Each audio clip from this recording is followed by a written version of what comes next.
নিবেদিতা দি আপনাকে এবং এই প্রতিষ্ঠানে যে আমি আসতে পারলাম আমার প্রথমবার আসা এবং এসেই এই এত ফুল এত পাখি এবং এই আজিয়ে বসন্তে, যদিও বসন্ত এখনো আছে, তিরতির করে বয়ে যাচ্ছে আমাদের মধ্যে দিয়ে, তাতে যে আপনাদের সঙ্গে এই আনন্দ সমাগমে আসা গেল, এটা আমার কাছেও খুব বড় প্রাপ্তি।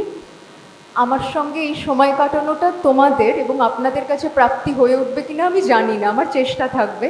থ্যাংক ইউ সহেলি, আমার সঙ্গে আগাগোড়া ওই কোঅর্ডিনেট করেছেন এবং অনেক প্রাক্তনীরা আজকে এসেছেন এখানে আসার পরে জানলাম, তাদেরকেও অনেক অনেক স্বাগত এবং কৃতজ্ঞতা আপনাদের কাছে। আমরা আজকে কথা বলবো যে বিষয়টা নিয়ে সেটা আমরা জানি, যেখানে আমাদের কীরকম দেখতে লাগছে, বডি ইমেজ, বিউটি ইত্যাদি ইত্যাদি, এই যে নাম একটা বড়সড় নাম রাখাও হয়েছে বিষয়টার বটে, unapologetically me rewriting the rules of beauty. অর্থাৎ মানে একেবারে জড়সড় কুণ্ঠিত আমি নই, এক নির্ভীক ক্ষমাপ্রার্থী নই এমন আমি। কী নিয়ে ক্ষমাপ্রার্থী নই? আমি কেমন দেখতে তাই নিয়ে আমি ক্ষমাপ্রার্থী নই। জীবনে ক্ষমা চাওয়ার মতন অনেক জায়গা থাকে, সেখানে নিশ্চয়ই চাইব, কিন্তু কেমন দেখতে হলাম তাই নিয়ে একেবারে গুটিসুটি মেরে যে থাকিব না, এই সংকল্প নিয়ে আমরা আমাদের আজকের এই আলোচনায় ঢুকব। কিন্তু আমার ইউজুয়ালি যেভাবে এই ধরনের ওয়ার্কশপ হ্যান্ডেল করে অভ্যেস, তাতে আমি একা একাই কথা বলে যাবো আর ভাববো, এমনটি হবে না। ফলে ভাবতে আমাদের সকলকে হবে, কিছু কিছু উত্তর কখনো কখনো নেব, এমন অনেক ছোট ছোট প্রশ্ন থাকবে যার উত্তর সকলের থেকে নেওয়া সম্ভব এই কারণে হবে না কারণ আমাদের একটা সময়সীমা আছে, নাহলে নিতাম। কিন্তু ভাবাটা ম্যান্ডেটরি। যে প্রশ্নগুলো আমি রাখবো আমাদের সকলের কাছে, আমার কাছেও, সেখানে উত্তর কিন্তু আমরা সকলে ভাববো, হয়তো উত্তর নেব কয়েকজনের থেকে, এবং প্রথমেই আশ্বস্ত করি এখানে কোনো ঠিক উত্তর ভুল উত্তর বলে কিছু নেই। এ আমাদের মনের ভেতর থেকে উঠে আসা কিছু কিছু কথা, যার কিছু ঠিক ভুল হয় না, কিছু নম্বর কাটাকাটি নেই। বেশ, তাহলে একদম শুরুতে যে প্রশ্ন আমার থাকবে তোমাদের কাছে, আপনাদের কাছে, আমরা আমাদের পুরনো শিক্ষা প্রতিষ্ঠানে আজকে অনেকে এসছি, তোমরা তোমাদের যেখানে রোজ পড়াশোনা করতে আসতে হয় সেখানে আসছো। আজ অবধি তোমার শিক্ষা জীবনে, স্কুল থেকে আরম্ভ করে কলেজ, যারা তার পরবর্তী ধাপ পেরিয়ে এসছেন, আমাদের এখানে শিক্ষকরাও রয়েছেন, আমরা প্রত্যেকে একটু আমাদের প্রিয় শিক্ষকের কথা ভাবি। কেউ কেউ যদি কারোর নাম বলতে চান বলতে পারেন, না বললেও কোনো আপত্তি নেই। এই উত্তরটা নিজের কাছে রাখা যায়, কারণ এটা বলাতে আমাদের অনেক অস্বস্তি থাকতে পারে। অমুককে বললাম, এমা ওই দিদির নাম বললাম না, থাকতে পারে, তো এটা উচ্চারণ করতে হবে না। এটা আমার ভাবার জন্য যে সমস্ত শিক্ষকরা আমাকে কোথাও ভেতর থেকে যেন নাড়িয়ে দিয়েছেন, অনুপ্রাণিত করেছেন, জীবনের পথ দেখিয়েছেন। সিলেবাস শুধু না, সিলেবাস যে কেউ দেখাতে পারে। আমরা একটু তাঁদের কথা ভাবি, এক মুহূর্তের জন্য এই মুখগুলো একটু ভাবি সবাই, জাস্ট 1 সেকেন্ড, বেশিক্ষণ লাগবে না, একটু তলিয়ে তাকালেই দেখতে পাবো। ওই নামগুলো একটু ভাবি। একাধিক নাম হতে পারে, এমন নয় যে একটি নাম, এক একটা পর্যায়ে এক একটা নাম উঠে আসে। তো বেশ, আমরা কি মোটামুটি ভেবেছিটুকু কি হাত তুলতে পারি? ওকে, আচ্ছা, যে হাতগুলো উঠলো না তারা খুঁজে পেলাম না, না ভাবিনি? আচ্ছা বেশ, যদি এমন হয় যে ওরে বাবা বড্ড তাড়াতাড়ি সময় শেষ হয়ে গেছে, ভাবতে পারি এই মুহূর্তে যদি ভাবা সম্পন্ন নাও হয়ে থাকে, বাড়ি ফিরে গিয়েও ভাবতে পারি। এর পরের প্রশ্নটা একটু এন্টারটেনিং। আমাদের প্রিয় হিরো বা হিরোইন, অভিনেতা অভিনেত্রী, এই নামগুলো বলা যেতে পারে, ওরা তো এখানে নেই, কিছু মনে করবে না। এইটা একটু বলি তো, ফেভারিট হিরো, ফেভারিট হিরোইন। হ্যাঁ, ফার্স্ট রো থেকে শুনতে পেয়ে যাবো, একটু বলো বলো বলো, শুনে ফেলবো।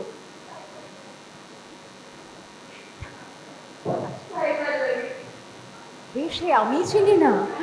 হ্যাঁ, সাই পল্লবী, এই বললে না? বাহ, খুব ভালো। আমি ওনাকে চিনি না। তোমার নামটা কি মাগো? তৃপ্তি। সাই পল্লবী, আচ্ছা লিখি। কি পরিমাণ আউটডেটেড হয়ে গেছি, এইসব তোমাদের কাছে এলে আরো টের পাই। বেশ, সাই পল্লবী, ঠিক লিখলাম তৃপ্তি? হ্যাঁ ঠিক লিখলাম? ওনার নামের বানান ভুলভাল লিখলে মুশকিল আছে, এখানে ওনার একজন স্ট্রং অ্যাডমায়ারার রয়েছে। বেশ, আর কিছু, আর কোনো নাম? হ্যাঁ, আমি একটা বলতে চাই, বলো। তবে আমার মনে হয় হিরো বা হিরোইন শুধু সিনেমার পরিবর্তনে বা পরিবর্তনে নয়, আমার খুব প্রিয় একজন বলছেন স্মৃতি মান্না। আচ্ছা, বাহ, তিনি খেলার জগতের মানুষ, এনাকে আমি চিনি। হ্যাঁ, তোমার নামটা কি? প্রিয়াঙ্কা চট্টোপাধ্যায়। স্মৃতি, বেশ।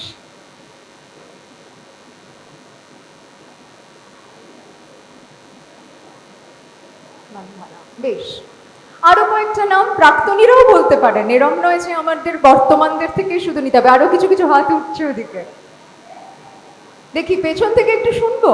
হ্যাঁ, এই তো অনেক, ওইখানে একটা হাত উঠেছে, ওই দিকে একজন। একটু মাইকটা পাস অন করে দাও তোমরা, বা ওই তুমি নিয়ে যাচ্ছে।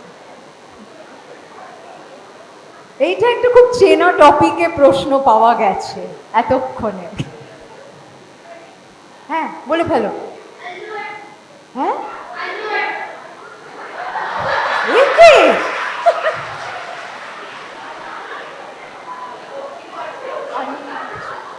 তোমার নামটা কি?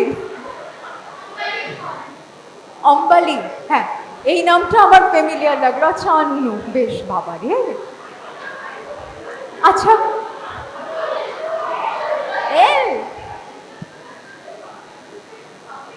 উনি আমায় পাপ দেবেন এবার। এবার ঠিক আছে, ঠিক লিখলাম, যা নিশ্চিন্ত। আচ্ছা, এই প্রশ্নের আর সবার থেকে উত্তর নেব না, কারণ আমি দেখছি আমার এত খারাপ এ ব্যাপারে নলেজ। হ্যাঁ, আমার প্রত্যেকটা নামের বানান শিখতে শিখতেই ওয়ার্কশপ শেষ হয়ে যাবে। কিন্তু আবারও যারা যারা উত্তর দিতে পারলাম না, তারা তাদের সেই প্রিয় হিরো হিরোইন, আল্লু অর্জুন। অর্জুন, তুমি অর্জুন, একটা জিনিস অন্তত চেনা পেয়েছি বাবা, আল্লু অব্দি চিনতাম না। এদের মানে কারোরই মুখগুলো কিন্তু একটুও চিনতে পারছি না, গিয়েই সার্চ করবো গুগলে এরা কারা, আমার সাথে আজ পরিচয় হলো। না, স্মৃতি মান্দানাকে চিনি, ওকে চিনি। এরকম আরো অনেক বিষয়ের এমন অনেক মানুষ আছেন। ইনফ্যাক্ট এই যে হিরো হিরোইন নিয়ে বলতে গিয়ে আমরা বলছি যে শুধুই কি আমরা চলচ্চিত্র জগৎ নিয়েই বলবো, অনেক সময় তেমন মানুষও থাকেন যারা চলচ্চিত্রের নয় কিন্তু আমায় অনুপ্রাণিত করেছেন, আমার ভালো লাগে। আমরা এরকম কিছু নামও ভাবতে পারি, নট নেসেসারিলি তিনি একজন সেই অর্থে কোনো রূপলী জগৎ বলে যাদেরকে কোট আনকোট ডাকা হয় সেই জগতের, কিন্তু আমার প্রিয় এরম কোনো মানুষের নাম, তিনি একজন গায়ক সঙ্গীত শিল্পী হতে পারেন, তিনি কোনো একজন লিডার হতে পারেন, এমন কেউ যার নাম বা যাকে আমার কাছে কোথাও মনে হয়েছে যে আমার আদর্শের সঙ্গে যায়, এমন কিছু। হ্যাঁ, নিশ্চয়ই। মিস্টার বিন। তোমার নাম কি বাবা? অন্বেষণ, এনাকে আমি চিনি। এটা নিয়ে একটা মজার গল্প বলবো যদি সময় থাকে। Thank you.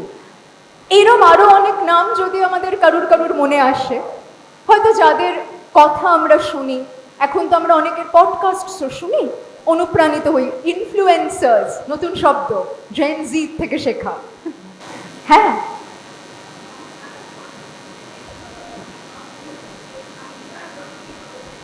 মাইকটা দাও। হ্যাঁ,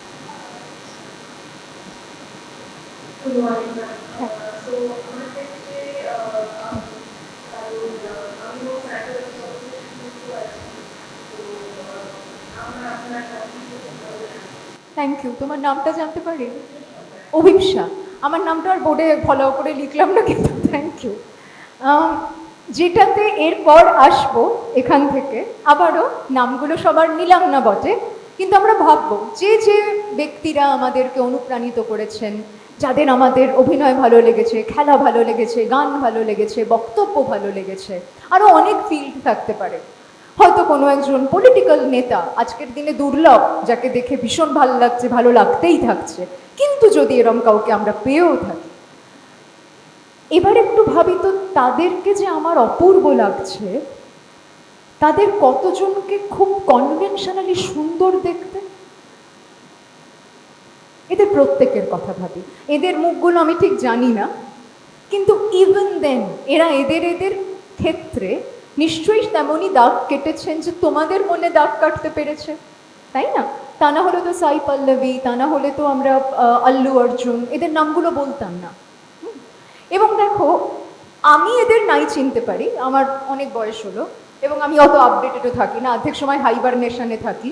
কিন্তু যাদের যাদের মনে যারা যারা দাগ কাটছে, একটা মজার জিনিস হচ্ছে, ধরো যদি কারোর স্মৃতি মান্ধানাকে ভাল লাগে, আরেকজনের মনে হতে পারে ওকে আমার অতটা ভাল লাগে না। হতে পারে কি না? পারে। এখানেও যাদের নাম আমরা দেখলাম, আমরা যদি সেরকম যারা এমনকি চলচ্চিত্র জগতেও আছে, এমন তো অনেক সময় হয় যে বাবা তোর ওকে কি করে ভাল লাগে। আমি যে জেনারেশন থেকে আসছি, আমাদের স্কুলে আমির খান আর সলমান খানের দুটো আলাদা আলাদা ক্লাব ভাগাভাগি হয়ে যেত। কেউ কেউ আমির খানের ফ্যান, সলমান খানের ফ্যান। এবং এটা নিয়ে একটা মজার অভিজ্ঞতা আমার আছে যে সলমান খানকে চিঠি লিখলেই নাকি তিনি উত্তর দিতেন, তাই জন্য অনেকে ওই কারণেও সলমান খানের ফ্যান হতো, কারণ আমির খানের অ্যাড্রেস পাওয়া গেলে ওনাকে নাকি চিঠি লিখলে উনি উত্তর টুত্তর দেন না। তো যাই হোক, কিন্তু সলমান খানের ফ্যান আমির খানের ফ্যানে যখন ভাগাভাগি হতো, আরও অনেক অভিনেতা অভিনেত্রীরা ছিলেন, এমন অনেক সময় বলতে শুনছি তোর ওকে কি করে ভাল লাগে রে, আমার ওকে একদম ভাল লাগে না। এবং এই ব্যাপারটা শুধুমাত্র তো এতেই সীমাবদ্ধ নেই যে নামগুলো আমরা উচ্চারণ করে বোর্ডে লিখলাম না। এবার যদি তাদের কথাও ভাবি, আমাদের প্রিয় শিক্ষক যারা আমাদের জীবনে একটা বিরাট বড় ভূমিকায় রয়ে গেছেন, আমাদের তাদের সঙ্গে ফর্মাল শিক্ষার জীবন পেরিয়ে এলেও তাদের শিক্ষা আমরা আত্মস্থ করেছি, নিয়ে এগিয়ে চলেছি। তো আমরা কি সত্যিই তাদের রূপ নিয়ে মাথা ঘামিয়েছি? ঘামাই। অমুক টিচার কি ভালো দেখতে, তাই ভালো লাগে, রিয়েলি? আমার জীবনে এমন অভিজ্ঞতা হয়েছে, আমি একটি কলেজে তখন একাডেমিক মেন্টর হিসেবে রয়েছি এবং কিছু একাডেমিক অ্যাডমিনিস্ট্রেশনেরও দায়িত্ব রয়েছে। তো যে কলেজে ছিলাম, সেই কলেজে একটা প্রক্রিয়া ছিল যে রেগুলার স্টুডেন্টস ফিডব্যাক নেওয়া হতো। তো একজন পার্টিকুলার টিচার, তিনি সত্যিই কিন্তু খুবই একেবারে প্রথাগতভাবে সুন্দর দেখতে, আমি জেন্ডার এখানে আলাদা করে বলছি না, তার কি লিঙ্গ পরিচয় সেটা অনর্থক এখানে, কিন্তু প্রথাগতভাবে সুন্দর বলা যেতে পারে। তো তার ক্লাসে, এটা একটু বড়দের কলেজ, মানে বড়দের মানে এরা ম্যানেজমেন্ট স্টুডেন্টস, MBA পড়তো ওই কলেজে। তো তার ক্লাসে না সকালবেলা 8টাতেও যদি তাকে ক্লাস দেওয়া হয়, ভরাট স্টুডেন্ট, সব স্টুডেন্টরা, ওরা হস্টেলে থাকতো, সকালবেলা মানে কোনো ক্রমে খাওয়া নেই দাওয়া নেই ছুটে চলে আসছি, উস্কো খুস্কো হয়ে চলে আসছে। তো আমরা ধরে নিচ্ছি যে, যেহেতু আমি একাডেমিক কোঅর্ডিনেশনেরও দায়িত্ব রয়েছি, আমি ধরে নিচ্ছি নিশ্চয়ই উনি দুর্দান্ত পড়াচ্ছেন, যে ছুটে ছুটে চলে আসছে স্টুডেন্টরা, নিশ্চয়ই যখন ফিডব্যাক পাবো খুবই ভালো ফিডব্যাক পাবো। ও মা, কোথায় কি জঘন্য ফিডব্যাক এলো! আমি তো খুব অবাক। এবার দেখলাম একটু তো দেখতে হবে, এরম ব্যাপার হলো কেন, এত খারাপ ফিডব্যাক যদি হয়, সকাল 8টায় দৌড়ে দৌড়ে আসে তো ক্লাস করতে ওর। কিন্তু আমি স্টুডেন্টগুলোকে একটু ইনফর্মালি, তাদের সাথে আমার সেরকম সম্পর্কও ছিল, কয়েকটাকে ধরলাম যে কি কেসটা কী রে, সকালবেলা ছুটে ছুটে নেওয়া নেই খাবার নেই তো চলে আসিস ওনার ক্লাস করতে, কিন্তু ফিডব্যাক তো ভালো দিসনি বাবা, কেন রে? ওনাকে দেখতে আসি, ফিডব্যাক ভালো কেন দেবো? তাহলে উনিও সুন্দর দেখতে, নিশ্চয়ই ওনাকে দেখতে ভালো লাগবে, কিন্তু দেখতে ভালো লাগলেই তাকে কি সম্পূর্ণ ভালো লাগবে? না। ফিডব্যাকের বেলায় স্টুডেন্টদের এই বিচক্ষণতা আছে যে তারা জানেন তখন এমন কারুকে আমরা বেস্ট ফিডব্যাক দিয়ে আনবো, যাকে আলাদা করে হয়তো ওই প্রথাগত মাপকাঠিতে চোখেও পড়ে না, কিন্তু মনে পড়ে। মনে পড়া আর চোখে পড়া নাই মিলতে পারে। তাহলে এই দিয়ে এক্ষুনি যেটা আমরা অভিজ্ঞতায় পেলাম, আমরা যদি আমাদের এই বাহ্যিক সৌন্দর্য, আমাকে কেমন দেখতে লাগছে, কিরম লাগছে রে, এটার জার্নিটা একটু শুরু করি। আচ্ছা, তার মানে আমাদের সবাইকে ভীষণ খারাপ দেখাক এরম কথা আমরা বলছি না, কিন্তু সুন্দরী বা কি, অসুন্দরী বা কি, আর সুন্দর হলেই বা কি, না হলেই বা কি, এই নিয়ে আমাদের এর পরের অংশটি চলবে। কিন্তু আপাতত আমরা দেখে ফেললাম কিন্তু যে এই বিষয়টি খুব আপেক্ষিক, ভেরি রিলেটিভ, কারণ যাকে আমার দারুণ লাগছে তাকে আরেকজনের নিদারুণ লাগতে পারে, আর দারুণ যাকে লাগছে দেখতে, সেই দেখতে দারুণ মানেই তাকে দিয়ে আমার সমস্ত কাজ হবে এমন না হতে পারে।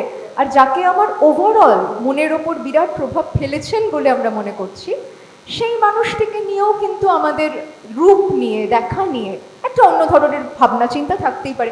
বহু সময় খেয়াল করে দেখবে ও কিরম দেখতে আমি খেয়ালই করিনি,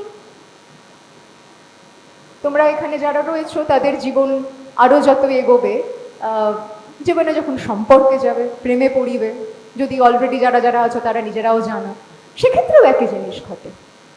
এবং আমি অনেক সময় বলি যে ভালো লাগা আর ভালোবাসা এক জিনিস নয়, আমরা গুলিয়ে ফেলি। আমাদের মনে হয় যে আমার কারোকে ভালো লাগলে আমি তার প্রতি গভীর ভালোবাসা বোধ করবো। ভালোবাসা একটা অনেক বড় শব্দ। এমন হতেই পারে আমি বুঝতে পারছি ওকে অনেক কিছু বিষয়ে আমি সাপোর্ট করি না, তত ভালোও লাগে না, তথাপি ভালোবাসতে পারি। ভালোবাসবার জন্য তার সব আমার পছন্দ হতে হবে এটার কোনো বাধ্যবাধকতা নেই। কিন্তু এই যে বললাম যে রিলেশনশিপের ক্ষেত্রেও তোমরা এখন অনেকেই এটা হয়তো রিলেট করবে, যারা এখনো করনি আগামী দিনে করবে। আর এখানে যারা প্রাক্তনী দিদিরা রয়েছেন তারা জীবনের অনেক পর্যায়ে পেরিয়েও এসেছেন। কি করে ও ওকে বিয়ে করলো রে, বলি তো এ বাবা, ওর ওকে কি করে পছন্দ হলো? নিশ্চয়ই তার চোখে কিছু পড়েছিল যে আমার চোখে পড়েনি। তাহলে আমাদের একজনকে দেখাটা আমারও দেখা।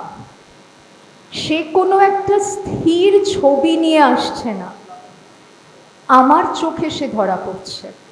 সে ধরা পড়ার মধ্যে শুধুমাত্র তার এই দুটো চোখ, এই একটা নাক, এই একটা ঠোঁট, আলাদা আলাদা করে পার্টসগুলোকে ভেঙে দিলাম করেও বোঝা যাবে না। কিছু একটা তৈরি হচ্ছে সব মিলিয়ে, তারপরে একটা গল্প শুরু হয়ে যাচ্ছে। সে আমার প্রিয় হিরো হয়ে উঠতে পারে, প্রিয় মানুষ হয়ে উঠতে পারে, আদর্শ হয়ে উঠতে পারে, কিছুই না হয়ে উঠতে পারে, সবটাই সম্ভব। এর পরের যে জায়গাটা আমরা দেখব এই কনটেক্সটে, যেখানে আমরা আনঅ্যাপোলজেটিক্যালি নিজেদেরকে সেলিব্রেট করতে শিখছি, আমাদের নিজেদের জীবনে যদি ফিরে তাকিয়ে দেখি, আবারও উত্তর দিতে হবে না কিন্তু ভাবতে হবে।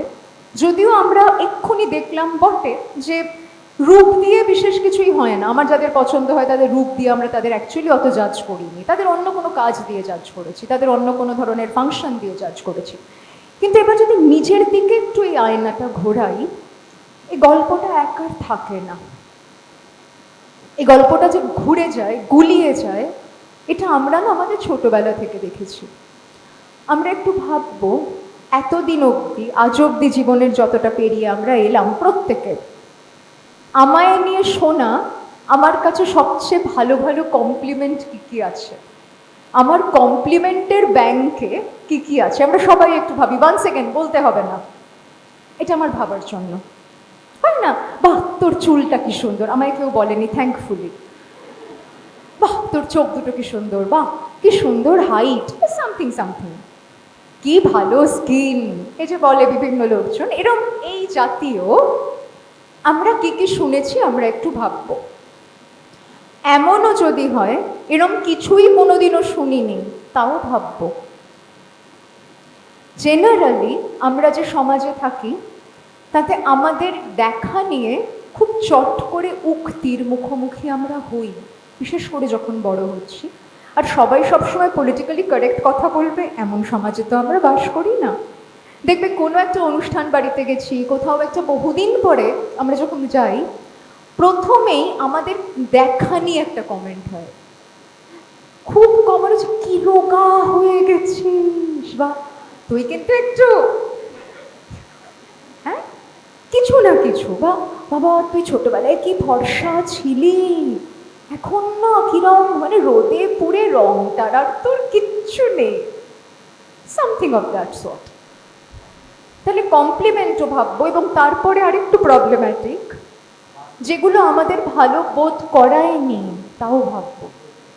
এমন কথাও তো শুনেছি, ওই যে রংটা এখন আর, ও ছোটবেলায় যা ফর্সা ছিল, হয়তো এক্ষুনি কেউ একটা কমপ্লিমেন্ট দিয়েছে, এরকম ঘটনাও কিন্তু ঘটে, দেখবে খেয়াল করে।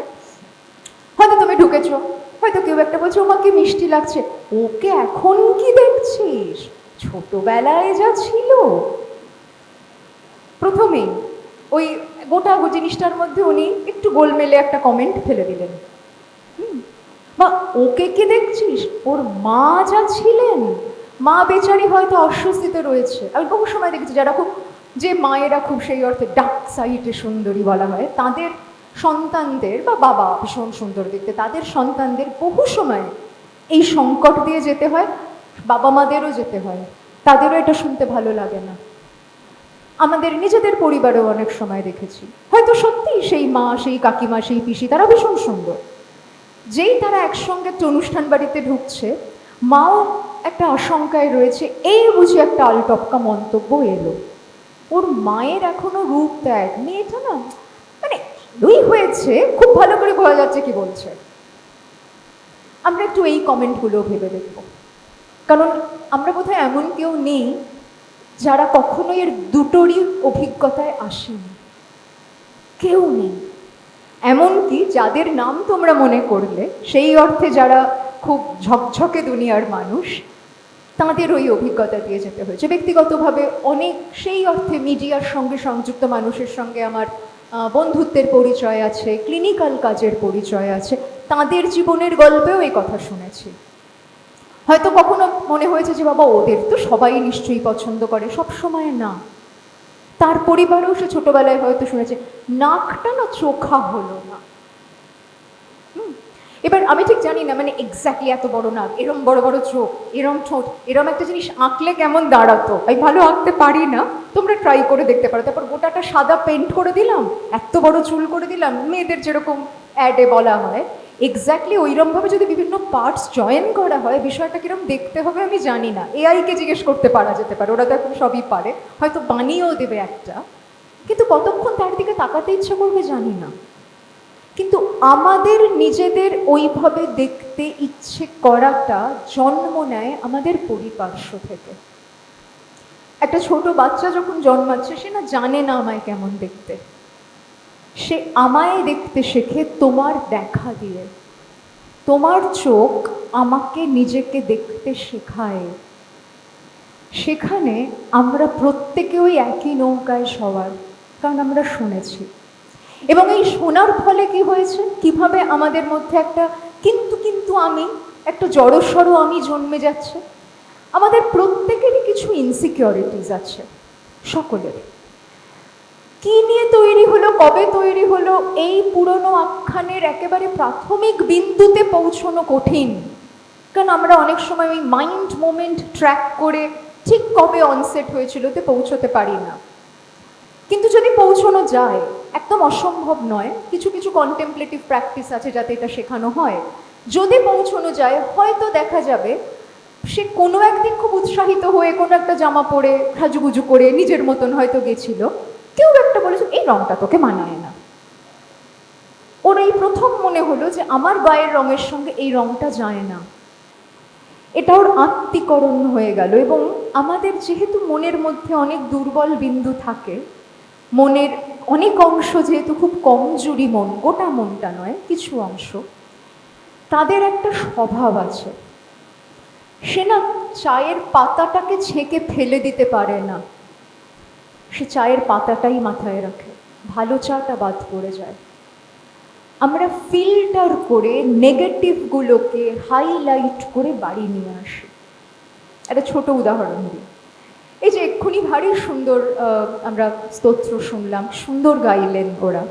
আমি অনেক সময় দেখেছি হয়তো কোনো একটা অনুষ্ঠানে যারা গান করছেন বা কোনো শিল্প পরিবেশন করছেন, হয়তো সকলে ভালো বলেছে, দারুণ হয়েছে দারুণ হয়েছে, কোনো একজন দিদি হয়তো বলেছে ভালোই গেয়েছিস, ওইখানে সুরটা একটু সরলো। খেয়াল করে দেখবে ওইটা তোমার মনে বেশি থাকবে। তুমি যদি 9টা কমপ্লিমেন্ট পেয়ে থাকো, একজন যদি বলে থাকে একটু অফ টিউন লাগলো ওই জায়গাটা, বাকিটা ভালো, ওই অফ টিউনটা মাথায় নিয়ে আমি বাড়ি আসি, তাই না? আমাদের বাহ্যিক সৌন্দর্য তাই। আমরা যখন একটা কোথাও সাজুগুজু করে গেছি, আমাদের অনেকে ভালো বলছিল, কেউ একটা কথা বলি তো চোখের তলাটা একটু কালি পড়ছে রে, এমনি ঘুমটুম ঠিক হয়, ঘুমটুমের কথা ভুলে গেলাম, কালি পড়ছেটা মনে রইল, বাকি ভালো কথাগুলো আর আমাদের মনে থাকে না। আমাদের মন আমাদের সাথে এটা ঘটাতে পারে, যদি না তাকে আমরা তককে তককে দেখি এবং চোখে চোখে রাখি। Mind can do lot of things if it is left unaddressed. মনকে মনের হাতে ছেড়ে রাখলে আর রক্ষে নেই, ওকে ওর হাতে ছেড়ে রাখা যাবে না। ছেড়ে রাখলে কি করবে, ওই চায়ের পাতাটা ছেঁকে আসল চাটা ফেলে দেবে, পাতাগুলো নিয়ে বাড়ি আসবে, তখন আর চাটা খেতে পারবো না, তো পাতা চিবোতে আর কার ভালো লাগে।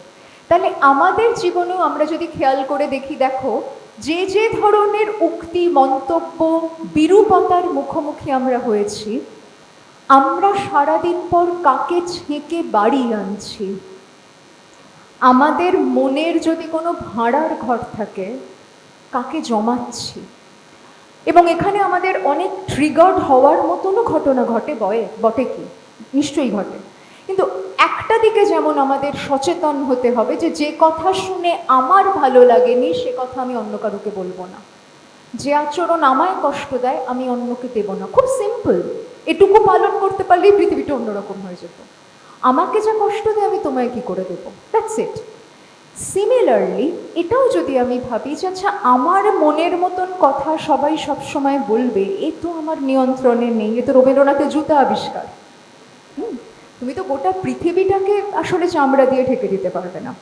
এবং রবীন্দ্রনাথের জুতা আবিষ্কারের এই ভাবনাও আমার ধারণা যেখান থেকে অনুপ্রাণিত, এনশিয়েন্ট প্রফেট শান্তিদেব বোধিচর্যাবতারে এক্স্যাক্টলি এই রেফারেন্স রেখেছেন, যেখানে উনি কিন্তু এক কথা বলছেন যে চামড়া দিয়ে ঢাকতে পারবে না, মনটার দিকে তাকাও, ওটাকে ঢাকো।